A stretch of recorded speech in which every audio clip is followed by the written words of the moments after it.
I am Kori Schake, the Deputy Director General of the International Institute for Strategic Studies, and I am so happy today that in the middle of an aggravating, running around day for myself, I get the pleasure of an intellectual oasis of a conversation with the editor of the IISS's magnificent journal, Survival, Senior Fellow here at the IISS, Dr. Dana Allin. Dana was educated at Yale and at the Johns Hopkins School of International Studies, SAIS, School of Advanced International Studies, and teaches, both taught there in Washington and is an adjunct professor of European Studies in the Bologna campus now. Parenthetically, Kori closed down Dana's ability to do that. He is the author of 7 books. The 2016, his most recent with Steve Simon, Our Separate Ways, a very good book about the divergence between American and Israeli national security interests. My favorite of his books is the 2012 Weary Policeman, American Power in an Age of Austerity. He's written widely for foreign policy, for foreign affairs, for every posh journal you can imagine. But most importantly, he also routinely writes for the journal he edits, Our Own Survival. Dana, thank you so much for making time to talk through what you do with us. Thanks for having me. So as regular listeners will know, we ask the IISS scholars the same kinds of questions, and the first one is start with what you work on that's topical and in the news, and tell us how we should think about that problem. Well, I guess the obvious thing to talk about is the current kerfuffle, if that's the right word, involving the resignation of Sir Kim Darroch, the UK ambassador to the United States, after the leaking of cables in which he wrote derogatory things about President Trump. This is not an episode, I think, of lasting importance for UK-US relations. They will obviously get over it. But I think it does reveal things that are significant, including some significant illusions regarding the so-called special relationship. There's been, on the side of Brexiteers, the idea that Brexit will be compensated for or cushioned by the American relationship. Economically, that doesn't make a lot of sense. Britain's economic relations with the EU, the rest of the EU, are always going to be dominant, and its future prosperity is going to be, to a large extent, dependent on those relations. Politically, it might have made sense if Brexit had happened in a benign international environment. But I think this incident is an indication that the environment is not as benign as it used to be, and particularly not for a middle power like Britain. My basic take is that Brexit is going to diminish the United Kingdom and will not, by extension, improve the special relationship. Rather, it's likely to diminish that too. Now, you could always, I suppose, the proponents of this idea that a global Britain anchored in a special relationship with the United States is going to do better after Brexit would say, well, there are different American administrations, different American foreign policy. There's a Trump reaction to Brexit, and there's a more traditional American foreign policy reaction to Brexit. And by more traditional, I would say, I would include presidents like Obama and both President Bushes. What this incident, what this controversy shows is the Trump version is difficult to manage. President Trump is, let's put it, at least confusing in the parameters he sets for relations with allies, and that clearly includes the United Kingdom. I love that you are framing the discussion about Brexit as a discussion about the bet Britain has made on its American relationship. And that's one of long-standing, of course, but in my mind, it deepened materially during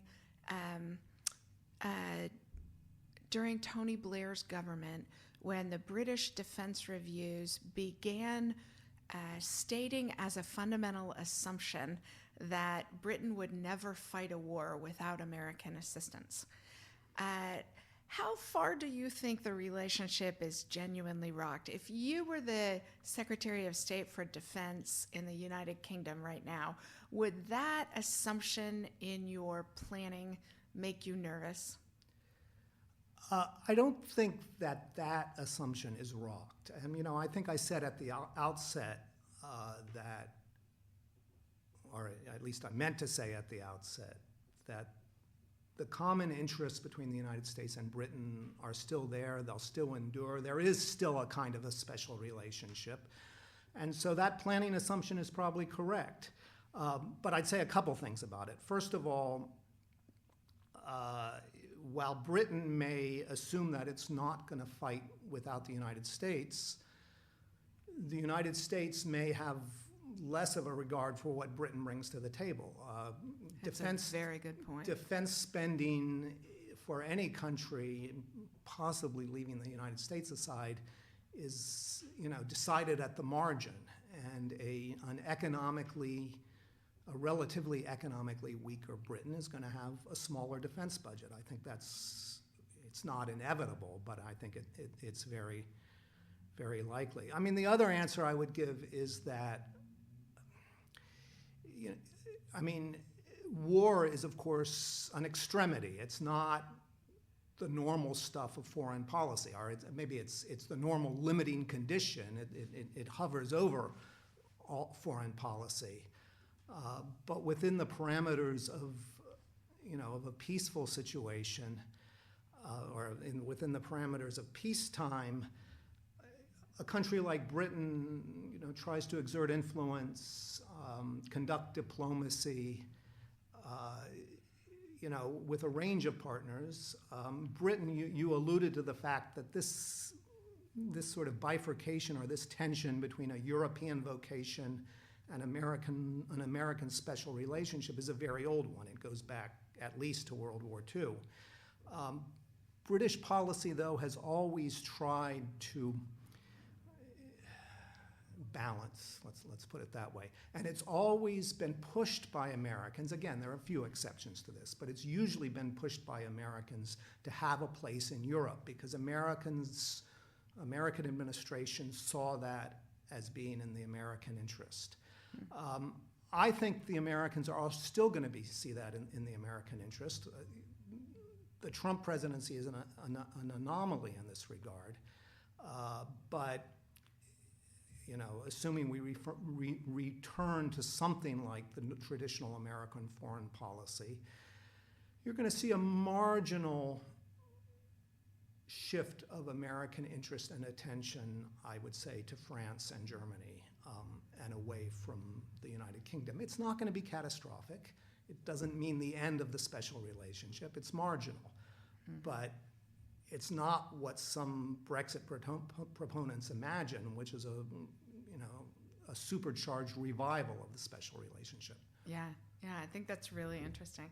So one of the things I notice about our terrific team of analysts here at the IISS is that many of the best of them come from backgrounds as journalists. And I actually did not know about you until I was getting ready for this interview, that you too got your start as a journalist, that you covered state politics in the great state of Maryland, that you covered finance issues in London. How did you get your start as a scholar? How do you come to the path that makes you the editor of a prestigious scholarly journal?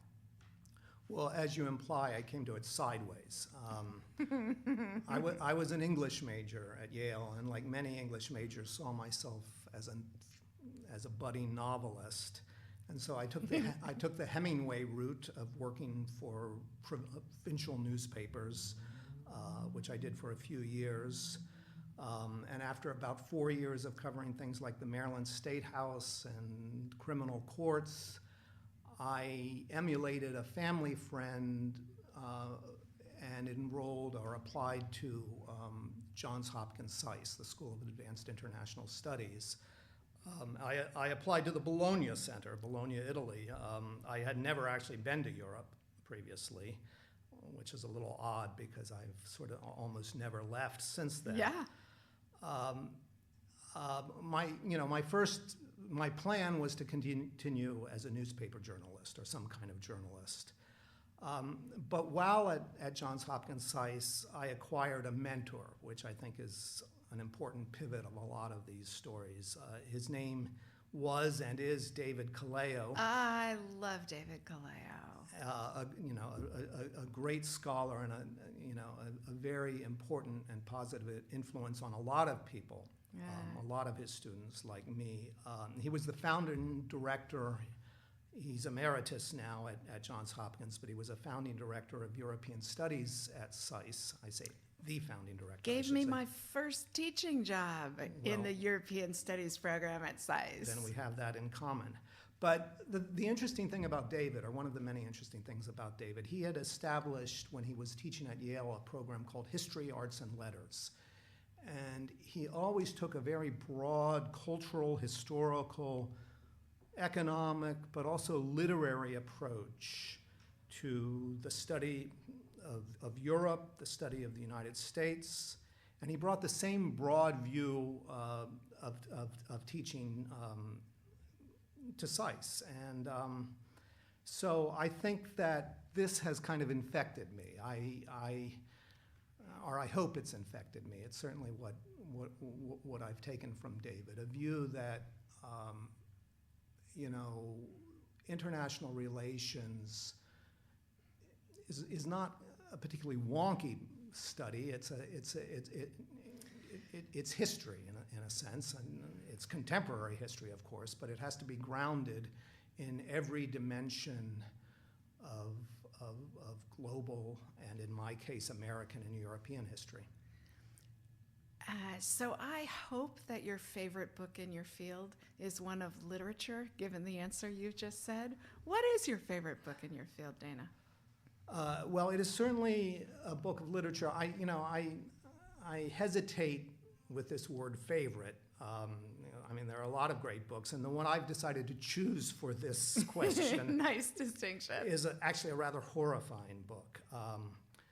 But it's important to American and world history, and it's important to me personally because it was written by, the author was a teacher of mine at Yale, and I used the book for my own teaching at Johns Hopkins in Bologna. The book is Hiroshima by John Hersey. I think there was a panel of journalists or some sort of panel at New York University a few years ago designated it as the most important work of journalism of American journalism of the 20th century. And what's fascinating about it is that it deals with a human and a moral calamity in the most unmoralistic way possible. It's a classic, I mentioned that I use it in teaching. It's a classic example of the principle in writing of show, don't tell. And Hersey didn't talk about it very much, but he was interviewed a couple times about it, and he said, yes, this was very conscious. I decided to really try not to insert too much dramatics into it, to give the unmediated experience of the 6 or 7 survivors of the bombing of Hiroshima that he chose, to tell their stories in almost pedestrian terms because in a sense that made it more relatable. And it also made it a rather subversive book because it was, it came out, or at least I guess the research for it, his trip to Japan came about a year after the war. and it took him about 6 weeks to write it, and so it came out within 15 or 18 months of the bombing, of the destruction of Hiroshima. And it was a sensation.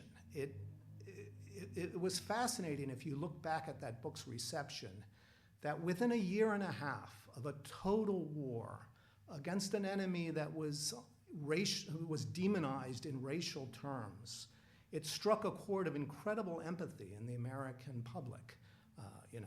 We're talking not the whole American public, obviously, but it struck a real chord. I think that's to the credit of Americans. They were in apparently a generous mood after World War II, which is, I think there's considerable other evidence of that. But the fact that, that he could ring this, or he could strike this chord of empathy, had an important role, I think, and I don't want to exaggerate this because it's complicated, but it played some role in transforming attitudes about nuclear weapons and creating the nuclear taboo. So it was it was an important document in a kind of broad definition of American post-war liberalism. And a pinnacle of how storytelling really has the ability to accomplish policy consequences, right? That we tend to think so narrowly about how we do the work in security studies. Yeah. And yet here, a journalistic account of riveting stories about ordinary people's lives when they are caught up in devastating wartime circumstances really did have an enormous effect. In some ways, paralleling in security studies what books about the environment did early on in the environmental movement, which is change people's consciousness about it. They think about the problem in a different way. I think that's right, and I think in a way that's a better way of putting it than I was trying to, but or than I succeeded to. But what I think is really, really crucial to understand or to remember is that although it had these effects, it was not a crusading book. Right. And Hersey was it's not very restrained Yes. as a key to its power. Hersey was not a crusader. One of the interesting things is that he later, not that much later, wrote some hugely admiring, a serialized New Yorker profile of Harry Truman, the author of the decision to bomb Hiroshima. And he was a huge fan of Truman, so he was not a anti-nuclear zealot by any means. Right. So what is the I think of your field as the entire horizon, even though you write on transatlantic issues and you teach on transatlantic issues, you write a lot about Israeli security issues and their broader foreign policy ramifications. But I actually think about, because you edit a journal of such expanse, I think about your field as the entire horizon of strategic studies, so much broader than most people's. So in all of that expanse, tell me give me an example of conventional wisdom that's just wrong. Okay, I'm not going to say it's just wrong, because it's not just wrong, but I think there has to be a lot of reflection on the concept of credibility and the use of force in reinforcing credibility.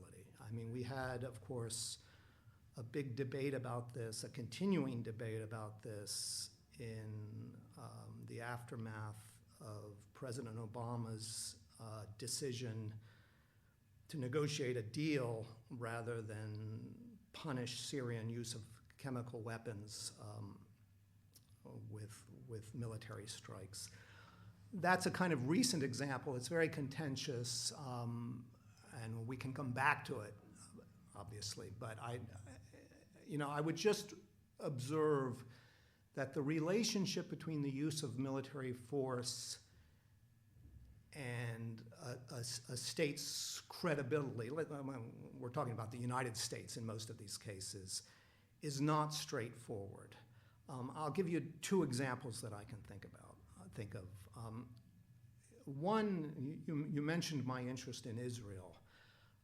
On the eve of the Six-Day War, which obviously the Six-Day War had transformative consequences in the Middle East that we're still dealing with. But on the eve of that war, Israel was clamoring for the international powers, including the United States, to make good on a promise that Israel thought they had made, and I think that they did make at the end of the Suez War, to guarantee Israel's passage through the Strait of Tiran. And in fact, that the Egypt's closing of that strait to Israeli traffic, Israeli vessels, was a casus belli for Israel leading to the war. There was a lot of debate in Washington about making good on this. One person in the United States government who strongly advocated organizing an international naval task force to guarantee Israel's right of passage was Eugene Rostow, who was Undersecretary of State at the time. The United States decided not to do it, and if you look at the debate at that time, it's pretty clear that one reason they decided not to do it was because of what somebody at the time called a bad case of Tonkinitis in the United States. Basically, the United States was bogged down in Vietnam. They didn't want to open up the possibility of another war and getting involved with something that might be reminiscent of the Gulf of Tonkin incident. Now, the irony here, and the reason I bring it up, is because around this time, in the year previously, Lyndon Johnson had been begging American Jewish leaders, and also, in fact, the president of Israel, to recognize that the American war in Vietnam was important for American credibility. And he specifically said, if we don't stand by the small nation of South Vietnam, then we're unlikely, it'll rob the credibility of our promise to stand by the small nation of Israel. Johnson explicitly used this argument. And he wasn't wrong. I mean, but the point is that there's also an opportunity cost. The fact that we were bogged down in Vietnam didn't increase, but diminished our ability to make good on the promise to keep the Strait of Tiran open. So let me pull you to a contemporary example. President Trump calling off the retaliatory strikes on Iran a few weeks ago. Planes are already in the air, supposedly, and the president decides that he doesn't want to risk a war with Iran over attacks ostensibly by Iran of international shipping in international waters. Does that have any effect on American credibility? How does this fit into this complicated subject? Where would you put that on the scales? It certainly has an effect on American credibility, but I think what it does is reveal the truth, which is that President Trump does not want to go to war. And it's probably good not to bluff.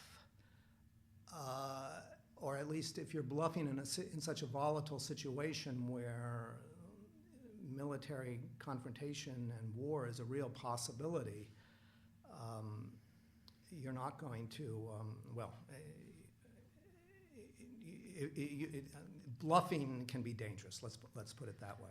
So my assessment of the National Security Advisor, John Bolton, is that he's doing his job badly because he and Secretary Pompeo keep, in the case of North Korea, in the case of Iran, possibly even in the case of Venezuela, they are driving administration policy towards a very hard line that has as a constituent element the use of military force to achieve the president's objectives. They keep setting up that dynamic, and the president keeps not being willing to carry it out when you get there. And that strikes me not only as damaging to American credibility, to the extent that credibility matters, and I support your point that this is a lot less straightforward than most people treat it as. But the second piece of it is that, you know, we've seen this movie a few times before, and it's just bad tradecraft to keep putting the president in a position which requires him, perhaps for reasons of credibility, to use military force when that's obviously not his inclination.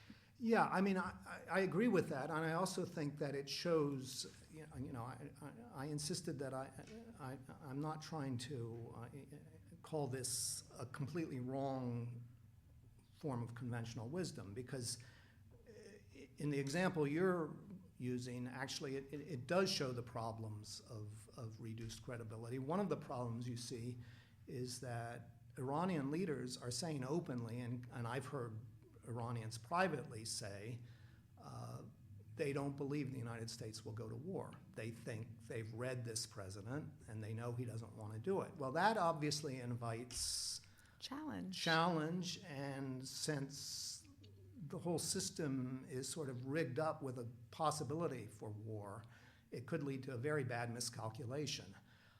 So that's in a sense, that's the obverse of credibility, leading not to, I don't know, appeasement, but leading to a military crisis, leading to war. So let me ask you, in what of your huge body of work is your favorite? What's the work you like best that you've done? I should probably say, I should probably cite survival here, because it's probably the most important thing I've done. It's certainly but you what clearly, that's not the answer you want to give. Well, I'm very proud of survival, and I put a lot of my life into it. But I think that, since I said I wanted to be a writer, and I do write books, I'm going to name a book. I was pleased to hear you say you liked Weary Policeman. That's, I think it's a terrific book. Something that I'm quite proud of. But I actually think Our Separate Ways, it's my most recent book, and I think it delves into so many subjects that I'm interested in. I'm fascinated by Israel. I'm fascinated by the US-Israeli relationship. I'm concerned about it. And the book was an expression of that concern, a sense that, these two societies that have long been mirror images of each other, the mirrors are breaking, they're growing apart. On the other hand, the mirrors are breaking internally too. There are divisions between the United States and Israel, but there are growing divisions within both societies. I just think the predominance of, the winning coalition in the United States is more likely to take it in one direction, and the winning coalition in Israel is more likely to take it in another. But really, this was a book I had wanted to, or a subject I had wanted to grapple with for a long time, because it's really fascinating the way US-Israeli relations have been tied up with so much of what the United States thought it was doing in the world, both as a strategic power, a strategic guarantor, but also as a promulgator of liberal values. And the US-Israeli relationship has been a values-based relationship, and has been a strategic relationship. And it's had different emphases at different times since the birth of Israel. My major concern, and the concern of my co-author, is that values part is going to strain to the breaking point. Excellent. Your favorite data visualization, my friend, right, so that we can post it with this interview. Well, I hold in my hands, I should start by saying that of all the publications at IISS, mine is the one with the least data visualization. So, it's text, which some people may find a little bit dreary, but that's what I work in. But this is more than compensated by my colleagues in our defense analysis team. They put out a chart. I don't know how long they've been putting it out, but I'm looking now at a version that goes back to 2014. And I also have the, I guess the 2019 version, or no, I guess it's not out yet. But it is a graphic representation of states by their defense budgets, the top 15 defense budgets in the world. And it looks like one of those maps used, or one of those charts that, at least in the 1960s in elementary school, we would have on our elementary school wall, showing the planets and pointing out that, you know, almost all the other planets could fit inside Jupiter. Right. And the United States is Jupiter. So this got a lot of, when it first came out, I think, I can't remember exactly, but when it was first published, it got a lot of publicity in the world. It's a it was great tweeted visualization. all over the place. And it's opened, you know, there are different kinds of interpretations you can make of it. One is to say the United States has an awfully big defense budget. And if you add together the United States and its allies, it's quite impressive. On the other hand, between the 2014 and the 2019 versions, you certainly notice the growth of China, and if that continued at the same rate, you see China meeting the United States in the not very, very distant future. I think one of the, you know, another way of looking at it is you can sort of see why the United States is seen as a threat by some countries, or at least why countries don't understand why the United States is threatened. At the same time, the United States, I mean, this is actually an unsurprising reflection of the fact that the United States, the Jupiter on this chart, is the only country that actually has global responsibilities and global military commitments. Mm-hmm. I have one other thing that this chart tells me, which is that in the debate about transatlantic burden sharing, defense burden sharing, you sort of see the problem that the European allies have. Whatever they do that's put in terms of the burden sharing debate against the massive American defense budget is going to be seen almost as tokenism. And that's a kind of difficult sell in, let's say, the German parliament to begin with. I mean, making the American ally and protector satisfied that other countries are pulling their weight is actually a very good idea, and they should do it. But you can see how it's difficult in parliamentary debates. I love that you took a single data visualization and showed us what it looks like from a whole bunch of different perspectives, Dana. I suspect that's a key to why you are such an excellent curator of articles for your excellent journal and our excellent journal, Survival. Thank you for giving us a perspective about the enduring common interests in the Anglo-American relationship, turbulent as it feels at the moment, and also the caution that as the economic consequences of Brexit reduce the space for British defense spending, that could well lead to less regard for British military contributions by the United States, something that Brexit's advocates have not taken into account. I loved your description of your sideways path into strategic studies from David Kaleo's teaching about history, arts, and letters. Thank you for encouraging us all to go read or reread John Hersey's Hiroshima, a monumental book in our field, for causing us to reflect on the conventional wisdom that you have to use military force when threatened in order to have credibility, that dynamic may be a lot more complicated, and that those of us working in this area need to give more careful, more discriminating thought to that. And thank you for reminding us also to go read your favorite book that you've written, Our Separate Ways. Dana Allin, editor of Survival, Senior Fellow here at the International Institute for Strategic Studies. Thank you for the excellence of your work for this institution. Thank you, Kori.